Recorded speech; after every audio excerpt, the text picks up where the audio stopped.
Corona संकट की भयावहता के बीच दमोह के सांसद, केंद्रीय संस्कृति और पर्यटन मंत्री प्रहलाद सिंह पटेल जिला अस्पताल पहुंचे, जहां पर उन्होंने व्यवस्थाओं का जायजा लिया और वर्तमान की चुनौतियों से अवगत कराया। उन्होंने कहा कि मुख्यमंत्री और प्रधानमंत्री लगातार ही इन सभी परेशानियों से निपटने के लिए मुस्तैदी के साथ डटे हुए हैं। प्रधानमंत्री जी के भाषण के बाद बहुत सारी चीज़ें क्लियर हुई हैं और अब बहुत सी बातों में सुधार आएगा।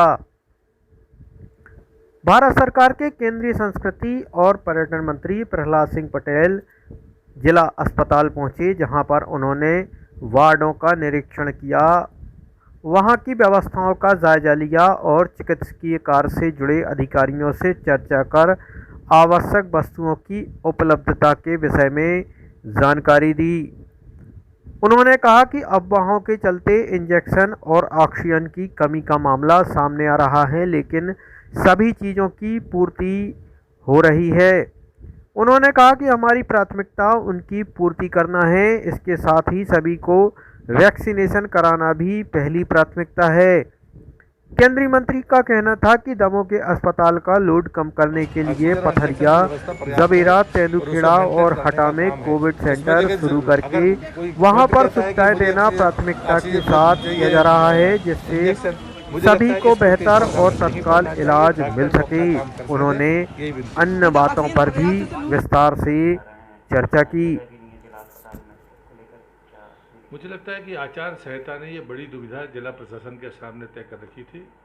कल ही जब हमने कहा था जिला कलेक्टर से कि एक बार निर्वाचन आयोग को मेल डालकर क्राइसिस मैनेजमेंट की बैठकों को निरंतर रखने की बात करनी चाहिए, उन्होंने बाकायदा सूचना निर्वाचन आयोग को दी है। लेकिन मैं ये मानता हूँ कि नए सिरे से हमें कोविड सेंटर बनाने होंगे। आज जब मैं जवेरा गया तो एक उत्साहवर्धक खबर ये थी कि प्रधानमंत्री के आह्वान पर जवेरा में पीएससी जवेरा की सीमा में 20,000 लोगों ने वैक्सीनेशन करा लिया। मुझे लगता है कि प्रधानमंत्री की इस दूरदर्शिता के लिए और जो पार्टी के भारतीय जनता पार्टी के कार्यकर्ताओं ने हेल्प डेस्क लगाकर इस अभियान को चलाया, मैं उनको बधाई देता हूँ। दूसरी बात, मुझे लगता है ये भी मेरी प्रार्थना है कि लगातार हम इस वैक्सीनेशन की गति को और तेज करें। और प्रधानमंत्री जी ने 1 मई से 18 वर्ष की आयु से ऊपर वाले लोगों के वैक्सीनेशन का रास्ता खोल दिया। इसे जन आंदोलन बनाने की ज़रूरत है। भले वे कोरोना की दूसरी लहर है, लेकिन ये काम किसी भी कीमत पर रुकना नहीं चाहिए। लेकिन मैं ये मानता हूँ कि जवेरा हो, हटा हो या पथरिया, ये हमारे कोरोना के सेंटर्स बनने चाहिए और उसके लिए जो मैन पावर की ज़रूरत पड़नी है, वो मैन पावर की ज़रूरत निश्चित रूप से पूरी की जाएगी। तीसरी बात जो है वर्तमान परिप्रेक्ष्य में, वो है ऑक्सीजन की सप्लाई और इंजेक्शन और गोलियों की सप्लाई। वो उसकी आपूर्ति के लिए स्वयं मुख्यमंत्री मॉनिटरिंग कर रहे हैं, राज्य के स्तर पर स्वयं प्रधानमंत्री कर रहे हैं। और मुझे इस बात की खुशी भी है कि लगातार ऑक्सीजन का प्रवाह बड़ी मांग के बावजूद भी बना हुआ है और इसको और व्यवस्थित करने की ज़रूरत है। लेकिन इसमें 2-3 चीज़ें व्यवधान पैदा कर रही हैं। एक तो साहस का टूटना, जो दुष्प्रचार हो रहे हैं वो, इन्हें हर कीमत पर रोकना होगा। मैं उन सबसे विनती करता हूँ कि कोरोना में साहस बढ़ाने की ज़रूरत है, साहस तोड़ने की गलती कोई ना करे। और मुझे लगता है कि मेरी ये प्रार्थना बेकार नहीं जाएगी। आज मैं जिला चिकित्सालय जब गया था तो उसी वार्ड के भीतर भी गया जहाँ सस्पेक्टेड कोरोना पेशेंट है, लेकिन ये देखकर खुशी होती है कि हमारे जो बहनें वहाँ पर काम कर रही थी चिकित्सा के क्षेत्र की, वो जिस मुस्तैदी के बाद इतनी खतरे में काम कर रही हैं, वो वंदनीय है। लेकिन मैं उनसे भी प्रार्थना करूँगा कि उनको पीपी किट पहनकर ही रखना चाहिए। ये सस्पेक्टेड वार्ड में जिसमें मैं गया था, उसमें भी कोई कोरोना पेशेंट हो सकता है। मैंने परिजनों से भी बात की है और मैं उन सबसे ही विनती करूँगा कि इंजेक्शन और ऑक्सीजन, कम से कम ये 2 चीज़ें डॉक्टर की मर्जी से होने दीजिए।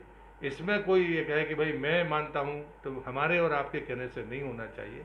ज़रूरतमंद को मिले, ये सुनिश्चित करना जिला प्रशासन का भी काम है, हम सबका भी काम है और हम सबकी जिम्मेदारी भी है। खुशखबरी। अब आपके शहर दमोह में आर्थोपेडिक सर्जन, हड्डी जोड़ एवं स्पाइन रोग विशेषज्ञ doctor Ravindra Chaurasia, MBBS, DNB, assistant professor, Bundelkhand medical college Sagar, Madhya Pradesh. उपचार सुविधाएं, सभी प्रकार के ऑपरेशन, हड्डी एवं जोड़ के फ्रैक्चर, आधुनिक पद्धति से उपचार, गठियावात, अर्थराइटिस, साइटिका एवं रीढ़ की हड्डी का उपचार, घुटना, कमर दर्द, हाथ पैर जकड़न एवं जन्मजात पैरों के टेढ़ेपन के उपचार के लिए हर रविवार को सुबह 10 बजे से शाम 6 बजे तक जानकी मेडिकल, यूनियन बैंक के बाजू में, राय चौराहा, दमोह में उपलब्ध रहेंगे। हेलो गाइस, क्या आप जानते हैं अब हमारे शहर में एक नया ऐप आया है जिसका नाम है के कार्ट। जी हाँ, जिससे आप फल, सब्जी, किराना और भी अपनी जरूरत का सारा सामान घर बैठे उपलब्ध कर सकते हैं। सबसे पहले प्ले स्टोर पर जाकर के कार्ट ऐप इंस्टॉल करें। उसके बाद अकाउंट बनाकर लॉगिन करें। जो भी आप खरीदना चाहते हैं उसे कार्ट में ऐड करें। उसके बाद अपना एड्रेस, डेट और टाइम सिलेक्ट करें। उसके बाद आप अपना पेमेंट ऑप्शन चुनें, ऑर्डर नाउ पे क्लिक करें और निश्चिंत हो जाएं।